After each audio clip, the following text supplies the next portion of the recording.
Welcome everyone. আজকের এই ভিডিওটিতে আমরা দেখব কিভাবে আমরা ক্যানভা ওয়েবসাইট এবং ওবিএস স্টুডিও অ্যাপ্লিকেশনটি ব্যবহার করে আমাদের প্রয়োজনীয় টিউটোরিয়াল ভিডিওগুলো তৈরি করতে পারি।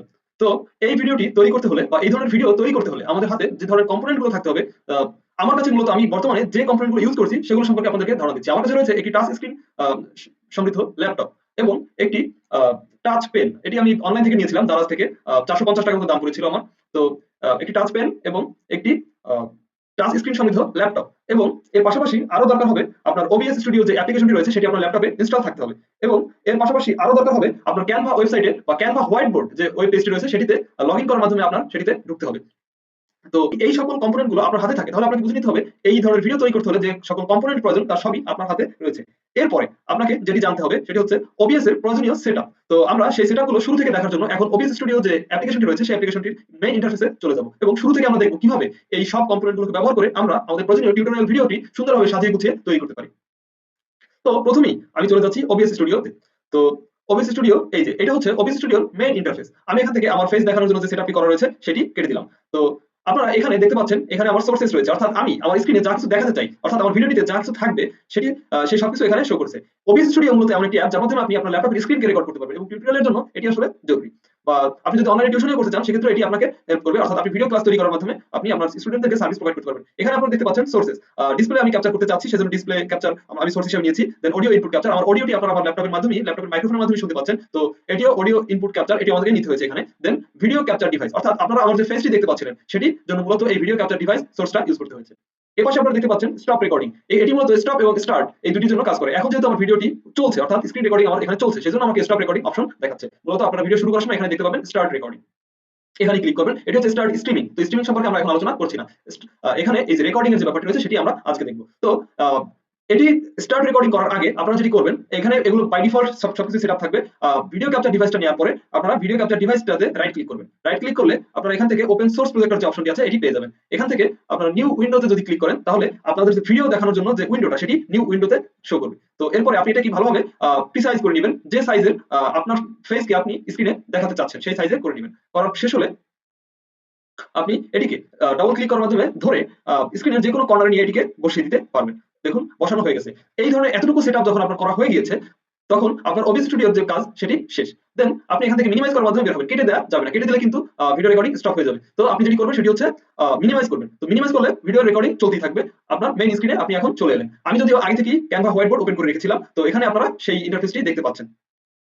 তো ক্যানভাতে আপনি মূলত গুগলে গিয়ে সার্চ করবেন ক্যানভা হোয়াইট বোর্ড, অর্থাৎ টিউটোরিয়াল ভিডিও যেহেতু তৈরি করছি আমাদের লাগবে হচ্ছে হোয়াইট বোর্ড, বই এবং কলম, এবং ভিডিওটি দেখার জন্য আমরা এখানে মেইন ডিভাইসটিকে ইউজ করছি। তো আপনার ক্যানভা হোয়াইট বোর্ড লিখে সার্চ করবেন। ক্যানভা হোয়াইট বোর্ড লিখে সার্চ করার পরে আপনার হয়তো লগইন করার প্রয়োজন পড়বে, অথবা লগইন করা থাকলে আপনার প্রবলেম হবে না। আপনি ক্যানভা হোয়াইট বোর্ডে গিয়ে ফ্রি হোয়াইট বোর্ড যে অপশনটি থাকবে ওখানে ক্লিক করবেন। ক্লিক করলে আপনাকে ঠিক এরকম একটি হোয়াইট বোর্ডে আপনাদেরকে নিয়ে আসা হবে।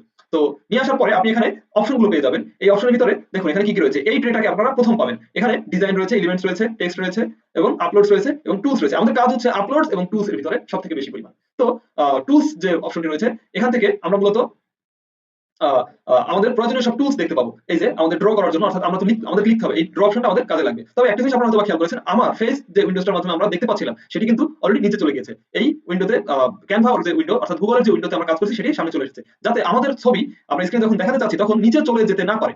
সেটি করার জন্য আপনাদেরকে যেটি করতে হবে, এই যে ওবিএস স্টুডিওর যে ইন্টারফেস রয়েছে, ভিডিও শুরু করার সময় আপনারা সেই ইন্টারফেসটিতে যাবেন। দেন আপনার যে ভিডিও দেখানোর জন্য যে উইন্ডোটি রয়েছে সেটিও ওপেন করবেন। সেটি ওপেন করার পরে আপনি এটির উপরে কার্সর রেখে রাইট ক্লিক করবেন। রাইট ক্লিক করার পরে অলওয়েজ অন টপ দিবেন। দেন আপনার ওবিএস স্টুডিও থেকে আপনি বের হয়ে যেতে পারেন। তাহলে এখন আমরা এখানে যাই করি না কেন, আমাদের এখানে কিন্তু এই যে উইন্ডোটা রয়েছে এটি কখনোই আর নিচে চলে যাবে না। তো এটি সেটআপ করা শেষ। এখন আমরা যেটি করব তা হচ্ছে আমাদের প্রয়োজনীয় টুলস গুলো সম্পর্কে একটু আইডিয়া নিয়ে নেব। এই যে টুলস অপশনে কার্সর নিয়ে আসলাম পরে এখানকার ভিতরের জিনিসগুলো দেখা যাচ্ছে। তো এটিতে ক্লিক করার পরে আমরা মূলত কাজ করব যে ড্র নিয়ে, ড্রতে ক্লিক করলাম। ড্রতে ক্লিক করার পরে এখানে দেখতে পাচ্ছেন এটি হচ্ছে পেন, এটি হচ্ছে মার্কার, এটি হচ্ছে হাইলাইটার, এটি হচ্ছে ইরেজার। দেন আচ্ছা, আমাদের মেইন ট্রেটা দেখার জন্য একটু প্রবলেম হচ্ছে এই উইন্ডোটার কারণে। তাহলে এই উইন্ডোটা আমি সরিয়ে অন্য কর্নারে নিয়ে গেলাম। এটিতে ডবল ক্লিক করে, অর্থাৎ উপরে যে বারটি আছে সাদা বার, এই বারটিতে ডবল ক্লিক করে আবার ডবল ক্লিক করার ক্ষেত্রে আপনাকে খেয়াল রাখতে হবে এই যে মিনিমাইজ, এই যে ফুল স্ক্রিন, আর এটা হচ্ছে কেটে দেওয়ার অপশন, এই এরিয়াটার ভিতরে না। আপনি যদি এই বরাবর কার্সরটা রেখে ডবল ক্লিক করেন তাহলে এটি ধরে আপনি নাড়াচাড়া করতে পারবেন। তো আমি এই কর্নারে সেটআপ করে দিলাম। দেন আমার এখন ইউজ করতে হবে হচ্ছে এই যে মার্কার। তো মার্কারটিকে আমি এখানে মার্কার এখন অফ অবস্থায় আছে, মার্কারের উপর ক্লিক করলে মার্কার অন হয়ে গেল। দেন আমার এখন যে আমি একটা ম্যাথ টিউটোরিয়াল যদি তৈরি করতে চাই, তাহলে আমার প্রয়োজনীয় কম্পোনেন্ট গুলো আমার এখানে আপলোড করে নিতে হবে, অথবা আমি অন্য উইন্ডোতে সেটি ওপেন করে দেন আমি সেই কাজটি করতে পারবো। ম্যাথের কাজ বা অন্য যে কোনো সাবজেক্টের কাজ আমি করতে পারবো, অথবা আমার সামনে আমার প্রয়োজনীয় বইটি খোলা রাখলাম, দেন সেখানকার কম্পোনেন্ট সম্পর্কে আমি ব্রিফিং দিয়ে এখানে কাজ করা, এই হোয়াইট বোর্ডে কাজ করা শুরু করলাম। আমরা যে কোনো ভাবে কাজ করতে পারি। তো আমি চাচ্ছি আমার যে ম্যাথটি আছে সেই ম্যাথটির একটা ছবি আমি এখানে আপলোড করব, দেন সেই ম্যাথের প্রশ্নটিকে এখানে আপলোড করব এই স্ক্রিনে, দেন আমি সেটির উপর ভিত্তি করে আমার সলিউশনটা শো করব। এটি করার জন্য আমাকে কি করতে হবে, এই যে আপলোড যে অপশনটা আছে এই অপশনটার উপরে ক্লিক করতে হবে। আপলোড অপশনে ক্লিক করলে আপনাকে একটি আপলোড ট্রে দেখাবে। এখানে যদি আমি কম্পোনেন্ট অনেক কিছু আগে যা তৈরি করেছি তা আমি এখানে আপলোড করে রেখেছিলাম বা এখানে রয়ে গিয়েছে। এখন যদি আমি নতুন করে কিছু আপলোড করতে চাই, তাহলে আপলোড ফাইলস এই অপশনে ক্লিক করতে হবে। ক্লিক করলাম, এটি আমাকে আমার স্টোরেজে নিয়ে গেছে, ডিভাইস স্টোরেজ। এখানে আমার প্রয়োজনীয় ফাইলটিতে সরাসরি আমি চলে এসেছি। আপনি আপনার যে ফোল্ডারের ভিতরে ফাইল রেখেছেন সেই ফোল্ডারে ক্লিক করবেন, তাহলে আপনি আস্তে আস্তে আপনার প্রয়োজনীয় কম্পোনেন্টের কাছে পৌঁছে যাবেন। তো পৌঁছানোর পরে আমি আমার কম্পোনেন্টটিকে সিলেক্ট করে নিলাম। সিলেক্ট করার পরে ওপেন দিলাম। ওপেন দিলে এটি কিন্তু এই যে এখানে আপলোড হলো। তো আপলোড হলেই কিন্তু আমার স্ক্রিনে শো করছে না। আপলোড হয়ে যাওয়ার পরে আমি যখন এটির এই ট্রেতে আপলোড হওয়ার পরে এই ট্রের ভিতরে থাকা আমার সর্বশেষ আপলোডে আমি ক্লিক করলাম, তখন এটি স্ক্রিনে শো হওয়া শুরু করলো। কিন্তু আপনারা দেখতেই পাচ্ছেন এটি কিন্তু ওরিয়েন্টেশন ঠিক নেই, অর্থাৎ এটি আড়াআড়ি হয়ে আছে। এটিকে যদি ঠিক করতে চান, তাহলে এই যে অপশনটা আছে এই অপশনটা উপরে কার্সর রেখে ডাবল ক্লিক করলে এটা সিলেক্টেড হলো। দেন আপনি এটাকে নাড়াচাড়া করলে এটিকে যখন আপনি 90 ডিগ্রিতে এনে সেট করবেন, তখন এটি সঠিক হয়ে যাবে। তো এখন যেহেতু আমার এই কাজটি হয়ে গিয়েছে, এই ট্রেটাকে আমাদের সরানো প্রয়োজন। আমি যদি এই জাস্ট এই পয়েন্টে ক্লিক করি, তাহলে এই ট্রেটা এখন চলে গেল, আমার লেখার জন্য স্পেসটা ওপেন হলো। বাইরে ক্লিক করলেই এটা ডিসিলেক্ট হয়ে গেল। দেন এটির দিকে আমরা ফোকাস না করে আমরা পাশে কাজ করতে পারি। এবং আপনার যে টাচ প্যাডটি থাকবে সেই টাচ প্যাডে কিন্তু আপনি স্ক্রল করার মাধ্যমে, অর্থাৎ স্ক্রল করার যেটা নিয়ম, দুই আঙ্গুল দিয়ে টাচ করে আপনি যদি এদিক ওদিক নাড়াচাড়া করেন, তাহলে আপনি যেদিকে খুশি এটিকে সরিয়ে নিতে পারবেন। আমি সরিয়ে আমার প্রয়োজনীয় জায়গায় করে নিলাম। তো এখন আমার হাতে প্রশ্ন আছে, প্রয়োজনীয় লেখার স্পেস আছে এবং এই টাচ পেনটি আমার হাতে রয়েছে। আমি এটির মাধ্যমে লিখে স্ক্রিনে ম্যাথের সলিউশন সবাইকে বুঝিয়ে দিতে পারবো। তো আমি যদি প্রথমেই টার্গেট করি 19 নম্বর যে ম্যাথটি আছে, এখানে 19 নম্বরের যে ম্যাথটি শো করছে, এই ম্যাথটি আমরা সলভ করব। তো সেজন্য প্রথমে কি করব, টুলস এর যে অপশনটা আছে সেই টুলস এর অপশনে ক্লিক করে নিলাম। দেন সেখান থেকে ড্র অপশনে ক্লিক করে নিলাম এবং আমার মার্কার অলরেডি ওপেন হয়ে গেছে। মার্কারের কারণে প্রশ্ন দেখা যাচ্ছে না, তো আমরা প্রশ্নটাকে একটু এই পাশে নিয়ে আসলাম। দেন আমাদের 19 নম্বর প্রশ্ন আমরা যেহেতু সলভ করতে যাচ্ছি, তাহলে 19 নম্বর প্রশ্নটাকে মার্ক করে নিলাম। এখানে কি বলেছে, in a survey of Chittagong city, Chattogram সিটির একটি সার্ভেতে it was found that 70% of the people surveyed watched television news, অর্থাৎ 70% লোক হচ্ছে টেলিভিশন নিউজ দেখছে, এবং 35% রিড এ নিউজ পেপার, 35% মানুষ নিউজ পেপার পড়ে, এবং 25% read a newspaper and watch television news, অর্থাৎ 25% মানুষ এমন আছে যারা টেলিভিশনও দেখে এবং নিউজ পেপারও পড়ে।